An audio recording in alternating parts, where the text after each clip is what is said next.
Power, Montana. I'm Mike Penfold. I've got a really interesting couple of guests with me today. Before that, I just got back from Florida. That's, I think, my third trip down there. There was a hurricane last fall, Ian, they called it, hit Fort Myers, Florida like you cannot believe. My sister was caught in it. She's 96, so I went down there several times to help her. Eventually moved here to Montana. But what you saw down there was flat amazing. What a hurricane can do to a community. Big hotels, it looked like you, along the beach, you looked like you drove bulldozers right through the middle of these lower floors. Houses totally wiped off the face of the earth. Their foundations crumbled. Piers absolutely devastated. Later on, as they started to clean things up down there, there was these great huge windrows around the streets where you were full of mattresses and TV sets and furniture and people's stuff that they had accumulated, sitting there in big, tall piles all along the roads, waiting to be picked up. We live in interesting times as far as climate is concerned. And I'll tell you what, that episode banged me in the face. And us here in Montana, too, we've had a chance to see it.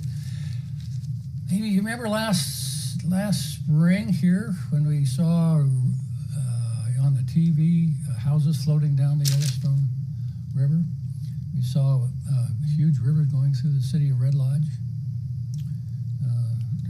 filling people's basements up with mud. The roads in Yellowstone Park washed away, and the whole horrific impact, economic impact of the community along Yellowstone Park when visitors couldn't show up because of climate and floods. This year, we saw this horrible episode of what happened in Hawaii. You know, maybe hundreds of people. We still don't know how many people died there. And all over the world, Greece, hundreds of people died. People dying in their communities. Temperatures are being broken everywhere around the world.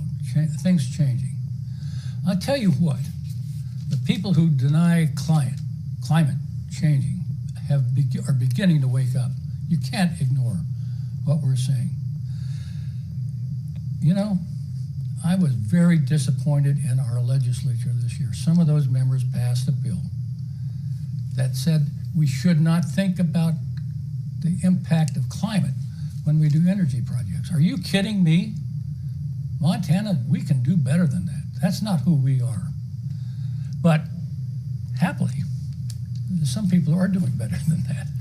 And some of my guest today has been doing better than that. Rikki Held, she participated in a kid's lawsuit against the state of Montana that says, Montana, you can do better than that.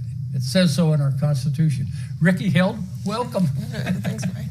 Steve Held, Ricky's dad, welcome. Hey, Mike, thank you. I'm so glad to have you. Oh, it was amazing to watch so much of that lawsuit on TV, Rikki. You and the kids. You call it the kids' lawsuit against, what do they call it? Well, the lawsuit is Held v. Montana, but yeah, it's a youth climate trial, and it's the first youth constitutional lawsuit, or climate constitutional lawsuit and youth climate trial in the U.S. to go to trial. But what's in the papers? It says Held versus the state of Montana, isn't that right? Yeah. And you're the Rikki Held? Yeah. How's it feel to have your name tied to a lawsuit like that, Rikki? Yeah, it's pretty interesting. I guess when it's a part of a lawsuit that big, it's not really my name anymore. It represents just myself and all the other plaintiffs a part of this, and the bigger picture, and just the need to. There is a bigger picture. Yeah. Again, before we get into that lawsuit, I'd like to chat with you a little bit more about your background. Steve, it's been 2 years ago that I interviewed your mom on this program. And she's passed. I'm sorry about that. What a gal your mom was. Yeah, she really was, Mike.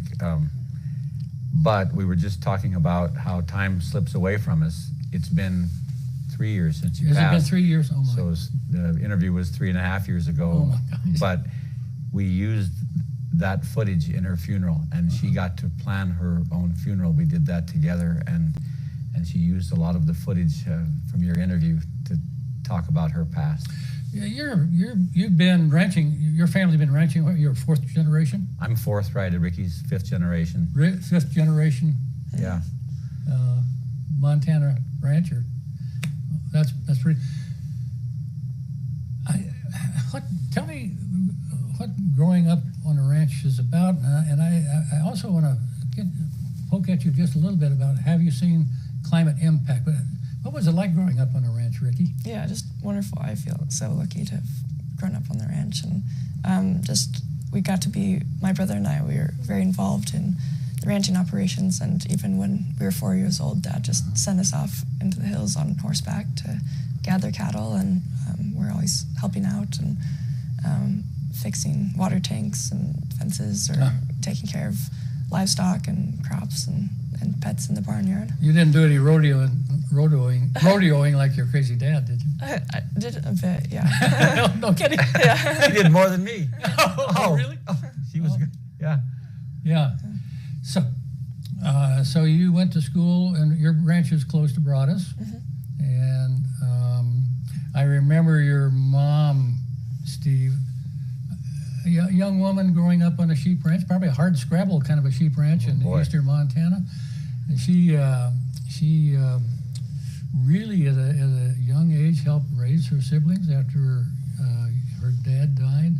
Right. And she's a tough young woman. I think maybe we've got a tough young woman here too, don't we? Indeed. So, have you seen changes over the years relative to climate? Yeah. Oh, Mike. I didn't really know anything about all of this stuff, and Rikki got involved with it and have learned so much from the experts. They're unbelievable. But in all my time growing up and way into adulthood, I was only aware of one tornado in our area. There was one in, I think it was 68, I remember as a kid, and that was a very big, scary thing to us at the time. We just didn't have tornadoes in Montana. It wasn't something we worried about. This spring, there was one day, I think 3 tornadoes popped out of the clouds in our area. Really? In a few years ago, we were all out at the ranch, and a tornado was just across the river. We're down on the Powder River. There was a tornado going along the river on the other side of the river, and we just sat there in amazement. Huge hailstones like this came out of that storm. And as far apart as all of our houses are out there, you're a mile from the next house or whatever, that tornado came through, went down the river, and hit one of our neighbors' house, took their house out. Really? Yeah. I don't remember even seeing that in the news. Yeah. Some folks just across the river and down a little ways. So there have been devastating effects. Right now, we had drought for about 3 years. 2 years ago, there wasn't a blade of grass. In the spring, it greened up on the surface like a golf course, but everyone had grazed off all their grass the year before when it had been droughty. This year we've got lots of rain, but the extended droughts are longer than they ever were before. The grasshoppers this year were unbelievable. Yeah. So, Rikki, I was thinking several years ago, I know you're 22. Several years ago, there was a big fire over in your country. Do you remember that? Did that threaten your ranch? Yeah, in 2021. Are you talking about? Well, we've had lots of fires. Yeah. And that's part of what I've been doing as a plaintiff in this, as I tell my story of like how the climate changes I've seen and impacts to my family's ranch and everyone has experienced. What stories have you been telling about? Well, I mean, we've seen impacts like drought and wildfires and wildfire smoke and water variability, especially with like snowpack in the hills. And like this last January, the river was open in the beginning of January. And that's just I even when I was a kid, I don't ever remember that happening. I remember ice lasting into the spring, you know, and in the recent years we've had like flooding from higher than average temperatures, and that breaks up all the ice and causes rapid flooding and bank erosion, has undercut some fences on our ranch. And I guess just growing up on a ranch, and you're very close to the environment. I think ranchers are probably much, they see it in daily life, don't they? Ranchers are kind of close to what's going on in terms of there all the time and climate. And you have to work through extreme heat, and ranchers are seeing all these changes and rely on that environmental system for our livelihoods. And so just an example is like in 2012, there were huge fires in Montana, and 70 miles of power poles were burned down, and so we didn't have electricity in our community for a couple of weeks. Oh, really? And we couldn't get pump water up to the tanks in the hills for cattle, and I mean with drought, cattle have to walk farther between grazing, and then farther between water, and when there's less snowpack in the hills, they can't rely on the reservoirs lasting into the summer to water them. So that really wears on cattle. We've had neighbors' cattle burn in wildfires. Oh, really? And, like in 2021, it seemed like at least half of the days were smoky. And I was out working on a fencing project, and we had 310 day.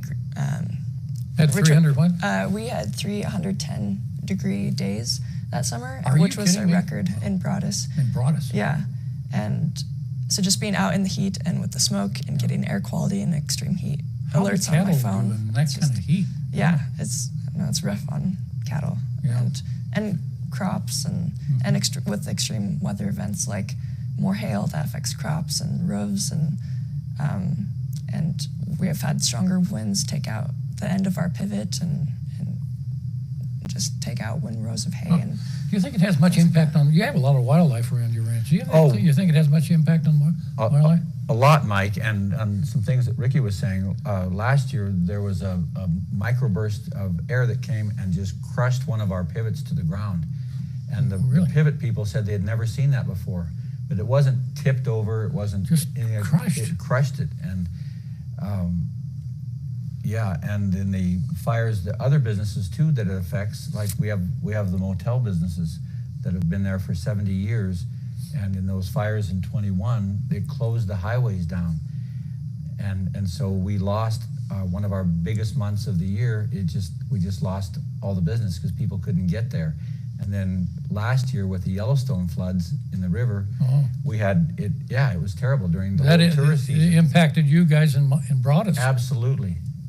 People coming through to Yellowstone. 212 is a main route between Mount Rushmore and Yellowstone Park, and it's open again now, and you can see the difference in the years. It's just black and white. And the wildlife that you mentioned, so the cycles now are just extreme. My dad was the first, Rikki's grandpa was the first outfitter in our area, and I grew up loving hunting season. That was my favorite time of the year. And in after that, in 10, 11, right in there was a drought that took place, and the animal numbers just crashed.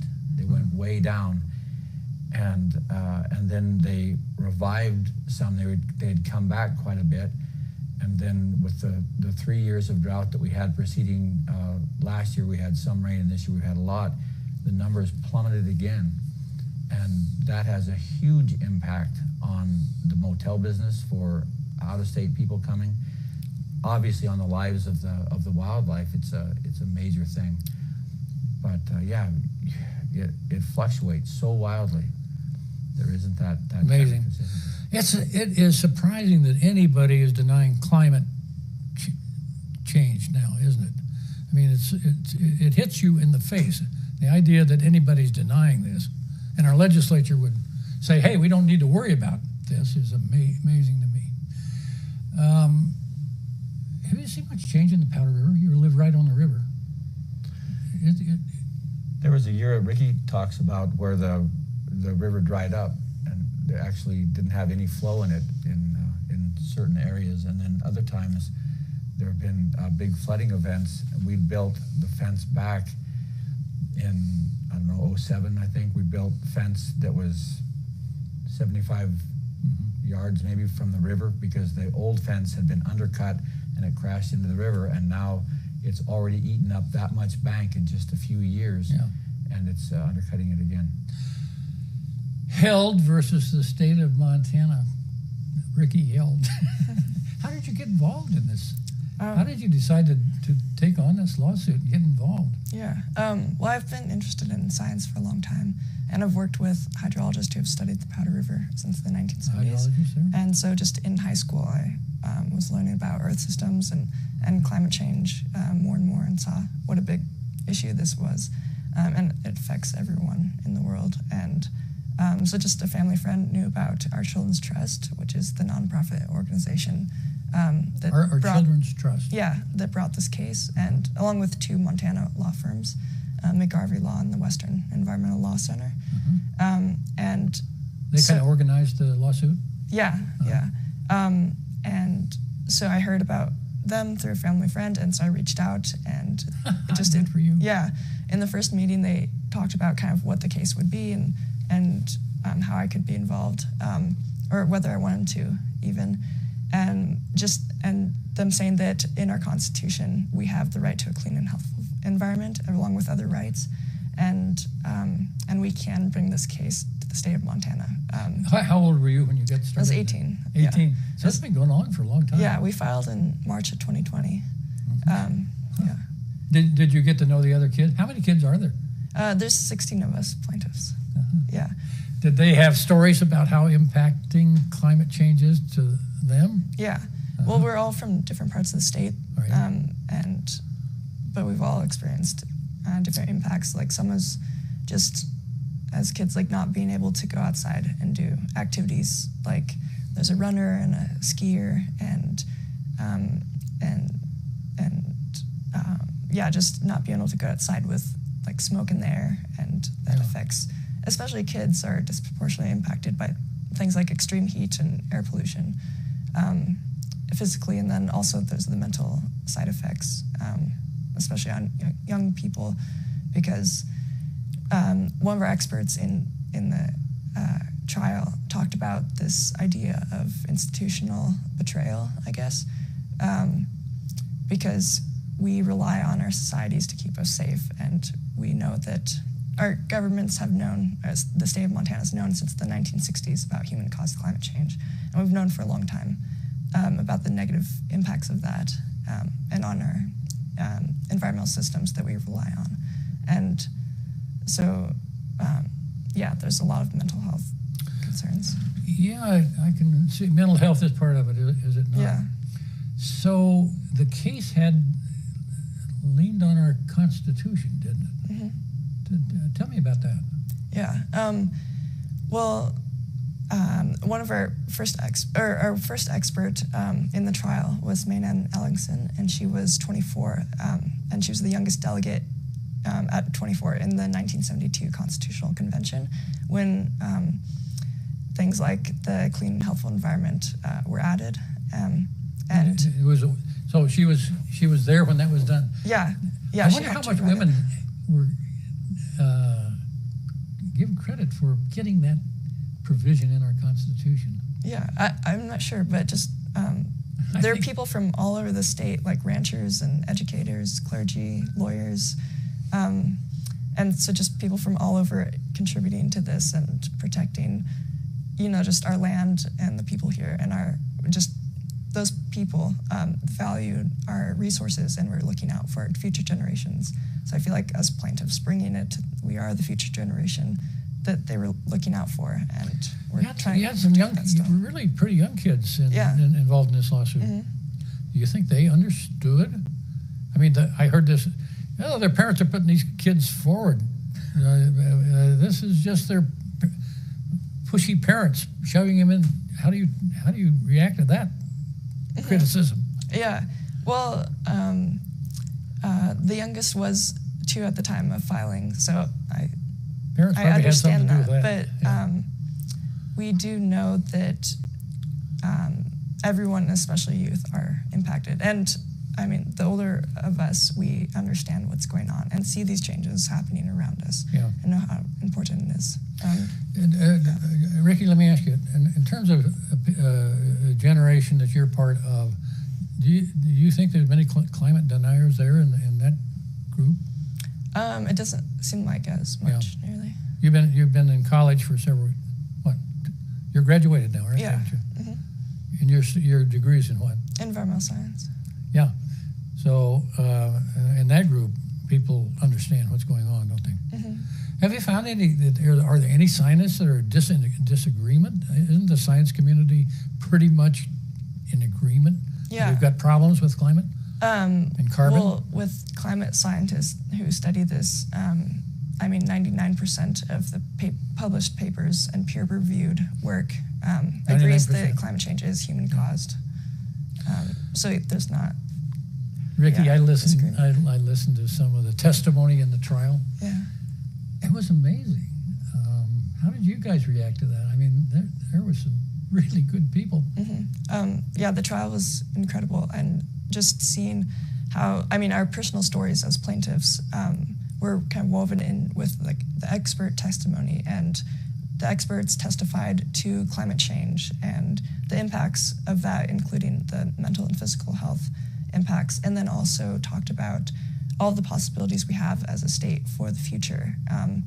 Our expert, Mark Jacobson, he talked about how we can rely on solely renewable energies, and with the evidence, it's shown that we are impacted by the burning of fossil fuels contributing to climate change. And Montana, as the judge stated in her ruling, is significantly contributing to climate change and harming our constitutional rights. Well, you guys really had an amazing series of experts testifying.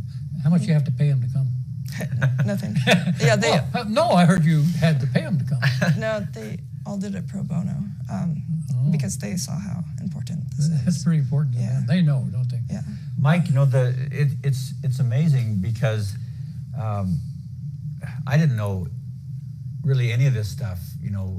The scientific the elements that Rikki is so aware of. I wasn't aware of any of that. I grew up in Broadus, but now I'm seeing the polling and the statistics that the majority of Montanans, it's a wide majority across the United States. Most Americans understand this is real, but a majority of Montanans do too. And what's crazy is a majority of people in Powder River County also know that it's real. That's pretty conservative country there. It's 70 or 85-point-something% voted for President Trump, but yet well over 50% understand that climate change is real. It's not okay to talk about it like that, but people see. These are intelligent people, and they see what's going on. But you just brought up a point, and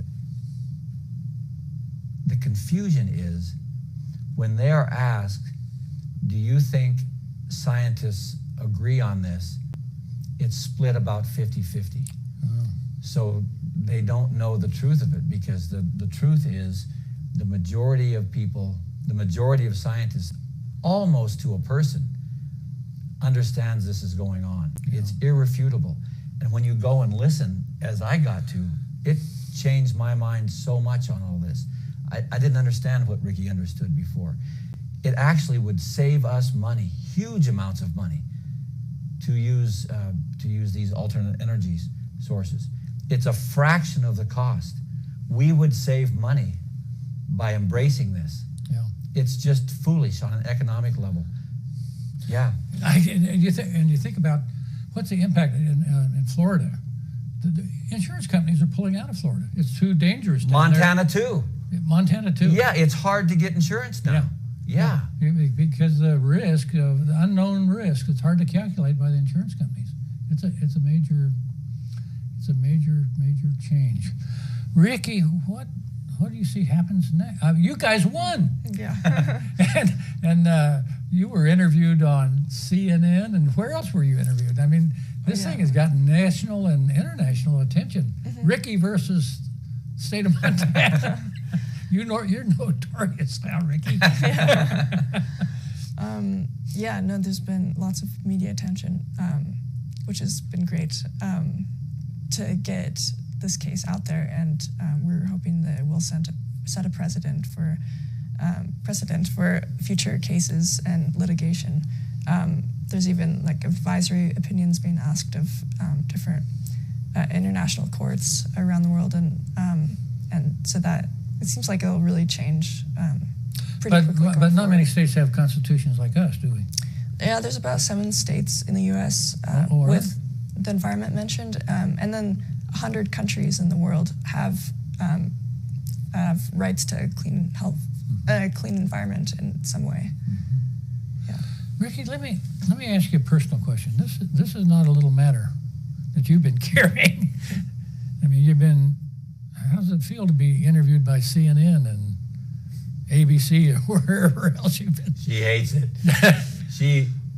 And this is her question, but all Yeah, through go high ahead. school, the thing that the hardest thing for Rikki to do was to speak in public. She had the hardest time giving speeches and stuff, and even in class. And so this has been, and she is so humble. She's always pushing it off and saying, it's not about me, it's not about me. And when all these people were calling, and I'd call her and say, oh my God, these, news sources called, Vice News and all these biggest in the world, and she'd say, it's not about me, it's not about me. Yeah, she's been really humble about that. And it's been... Well, how does it feel, Rikki? Well, it is kind of stressful. And just being part of this case and thinking about climate change and all of the time. And so that's kind of a lot to think about. And especially with thinking about all the younger people involved in this, and just so we're worried for our futures and having our government. With this case, they tried to get it dismissed 8 different times and are just really fighting this when it's just the logical step forward in what we need to do. And what, our experts even testified to in our week of court. But it is good having a path forward because we know that this needs to happen. And so if I can contribute to that in a way, that's great. And the politicians are trying to divide that up and trying to make a split, and there isn't a split. Real people. All of the people that work for the state, the attorneys and everybody, they were great people. They were Montana guys, ranchers, a lot of them, and all that. Good people. All their experts, the ones, and then the experts that we had. My goodness, there's a Montanan, Steve Running, who is a Nobel Prize winner, and he teaches in Montana. It's right there. Remarkable. So, Rikki, we're about out of time here. What are you going to do, should I say, for an encore? Where are you going next in your life? Well, I'm going end of next month to Kenya with Peace Corps, and I'll... Oh, no, get to Kenya. And the Peace Corps. Oh, my gosh, good for you. Rikki, I think you're kind of taking after your dad and your grandma, and good for you. Rikki Held, Steve Held, thank you so much for coming. It was a pleasure. Thank you so much.